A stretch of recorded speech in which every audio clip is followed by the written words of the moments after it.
सांगतो की उद्याचा बंद याचं यश अपयश हे राजकारणामध्ये मोजायचं कारण नाही आहे। उद्याचा बंद हा विकृती विरुद्ध संस्कृती असा आहे, त्याच्यामुळे बंदचं यश अपयश हे संस्कृतीचं आणि विकृतीचं राहणार आहे।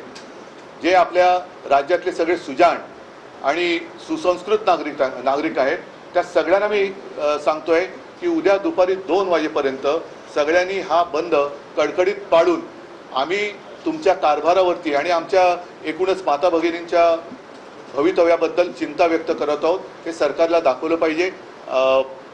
बातम्या तर रोज येत आहेत। काल आपल्याला आपण भेटून गेल्यानंतर मला बदलापूरची लोक येऊन गेली, भेटून गेली आणि तिथली परिस्थिती आज देखील भयानक आहे। आज सुद्धा वृत्तपत्रात बातमी आली ती लोकसत्तामध्ये, मी मुद्दामून नाव घेऊन सांगतो, नाही लोकसत्ता द्या ना, की तिथल्या शाळेच्या मुख्याध्यापिकांनी असा प्रश्न केलाय की या जखमा सायकल चालवल्याने झाल्या असतील। म्हणजे हे किती निर्दयीपणा करायचा, किती निर्डावलेपणा करायचा। त्याच्यानंतर पोलिसांना जबाबदारीचा विसर, हे बदलापूर अत्याचार प्रकरणाच्या हाताळणीवर उच्च न्यायालयाचे ताशेरे आहेत। मी उच्च न्यायालयाला पण विनंती करतो की ही जी बाब आहे ही फक्त एका घटनेपुरती मर्यादित नाही आहे, रोज घटना घडत आहेत। अगदी इकडे मी वाचून दाखवतो, 13 ऑगस्टला शाळेतील बदलापूरची घटना घडलेली आहे, दुष्कृत्य घडलेले आहे।